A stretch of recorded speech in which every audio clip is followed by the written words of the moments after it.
Hoje a gente vai dar uma olhada em um ótimo episódio de South Park que aborda as formas diferentes com que dois personagens lidaram com o término de um relacionamento que levou uma parte deles. Tanto Stan como Butters acabaram sendo chutados e magoados pela garota que eles amavam pra caramba. Mas uma coisa que é muito interessante a respeito disso é que um dos dois acabou reagindo de um jeito bem melhor e mais saudável a esse golpe da vida e, consequentemente, também superou tudo mais rápido e conseguiu seguir em frente, bem diferente do outro, que ao invés disso acabou levando as coisas de uma maneira péssima, que só resultou nele ficando preso no mesmo lugar e se afundando em meio à tristeza, autopiedade e lamentações. Então agora, vamos ver qual seria essa forma supostamente certa e errada de lidar com o fim de uma relação. Tudo começa com Stan jogando bola com os amigos na escola em um dia normal como qualquer outro. Só que então, de repente, uma amiga da namorada dele surge do nada,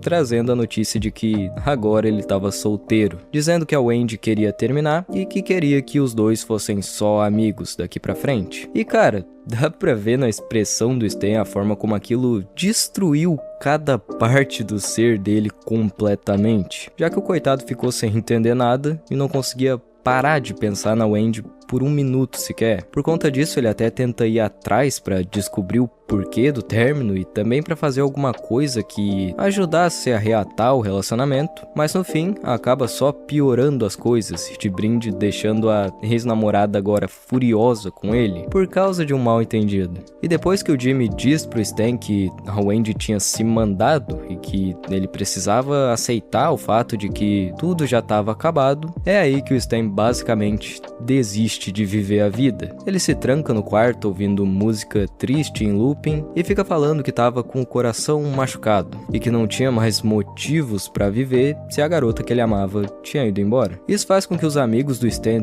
tentem ajudar ele, o levando pra ver outras garotas em uma lanchonete chamada Raisins, que tinha várias meninas bonitas trabalhando como garçonetes. Só que eu, sinceramente, acredito que o que o Stan menos precisava naquele momento era ir atrás de uma outra garota pra preencher esse vazio no coração dele. Na verdade, eu acho que isso só iria piorar as coisas. Ele ainda estava completamente quebrado e precisava de um tempo para ser capaz de ficar de pé de novo. E com certeza existiam muitas outras atividades que teriam um efeito bem mais positivo nesse período delicado. Enquanto todos eles estão lá no Raisins, o Butters acaba se apaixonando por uma das garçonetes, chamada Lexus, que obviamente só estava tratando ele bem e com bastante atenção para conseguir uma gorjeta maior. Só que o Butters não é capaz de perceber isso por ser uma pessoa muito inocente e ingênua. Depois que o pessoal já tá saindo da lanchonete, o Stan diz que tava se sentindo pior depois disso e diz que não tinha tempo para ir atrás de outra garota porque já tinha 9 anos e se não consertasse as coisas com a Wendy, podia acabar ficando sozinho pelo resto da vida. E por mais que esse pensamento do Stan seja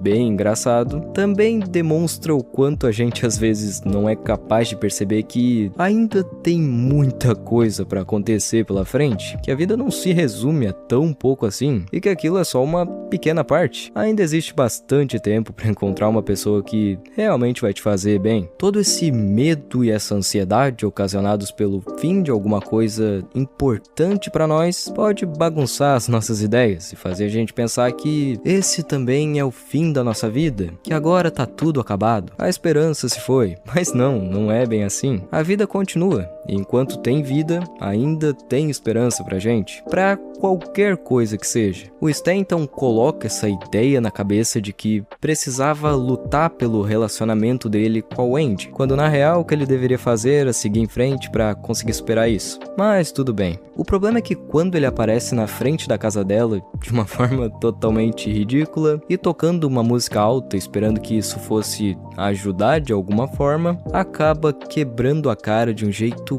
muito feio e descobrindo que, pelo visto, ele tinha sido trocado por outra pessoa. Enquanto o Stan estava passando por todo esse perrengue, o Butters continuava indo atrás da Alexis e pensando que ela gostava dele de alguma maneira, quando na verdade era bem fácil de notar o modo como Alexis não suportava o Butters e que tudo que ela estava fazendo era o manipulando para conseguir dinheiro e presentes o tempo todo. Só que a questão era que o Butters era inocente demais para conseguir enxergar isso. E chega em um certo ponto onde ele começa a acreditar que os dois tinham iniciado um relacionamento que na realidade só existia dentro da mente dele. É claro que depois do Stan descobrir que a Wendy estava com outro, ele consegue ficar ainda pior do que tinha ficado nos últimos dias e passa o tempo todo só atirado por aí, não querendo fazer absolutamente nada. Esse comportamento acaba deixando o Kyle pé da vida, porque ele já não estava mais aguentando o Stan se lamentando e reclamando sem parar. E por isso, ele diz que se o Stan ia ficar assim pro resto da vida, ele deveria começar a andar com os caras de preto que ficavam falando de dor o tempo todo. E bom,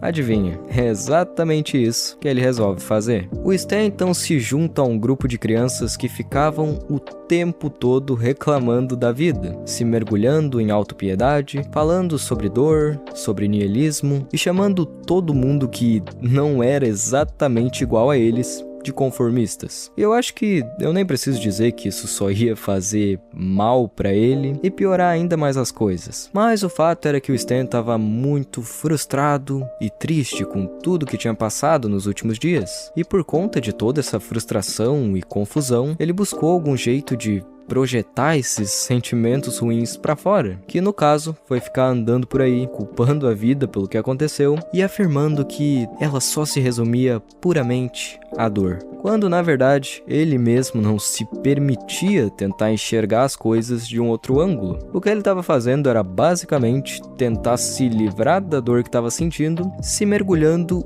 em mais dor e falando o tempo todo sobre dor, o que, bom, eu acho que não iria ajudar muito e também não fazia o menor sentido. Depois de um tempo, o Butters, que estava completamente apaixonado, leva os pais até a lanchonete para conhecerem a, entre aspas, namorada dele. Só que o óbvio acaba acontecendo. Alexis diz para ele de uma vez por todas que os dois, na verdade, nunca tinham sido namorados. E é claro que isso quebra o coração do Butters e faz ele se sentir péssimo. Então a gente vê ele chorando e se lamentando de uma forma bem parecida com a do Stan no começo do episódio. No entanto, quando o grupo de não conformistas convidam o Butters para andar com eles, acabam recebendo uma visão sobre a vida e sobre a tristeza que foi basicamente a mesma coisa que uma porrada na cara deles. O Butters diz o seguinte: "Não, obrigado.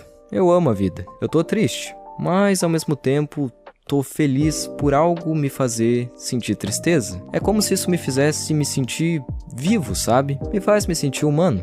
A única forma que eu poderia sentir essa tristeza seria se eu tivesse algo muito bom antes. Então, eu pude sentir os dois, o bom e o ruim. Então eu acho que eu tô sentindo uma linda tristeza." Assim como Stan, o Butters também foi muito ferido, mas a diferença é que ele conseguia enxergar a beleza e o valor da tristeza pela qual ele estava passando e sabia que nada disso tinha sido em vão. Ele, na verdade, teve a atitude de ser grato por tudo, porque entendia que a dor era algo que fazia parte da vida, algo que por si só já indicava a vida, e fez o papel de o ensinar alguma coisa, de mostrar que ele teve algo muito bom em algum momento. E quando a gente não trata a tristeza e a dor como um fardo pesado que a gente precisa carregar, escolhe levar junto somente aquilo que aprendemos, se torna mais fácil continuar seguindo em frente e, por fim, superar tudo isso. Depois que o Stan vê a forma como o Butters enxergava as coisas, ele acaba finalmente caindo na real e se dando conta de que estava agindo de uma maneira muito idiota, e naquele ponto já nem sabia quem ele era direito. Mas uma coisa o Stan tinha certeza: ele gostava mais de amar a vida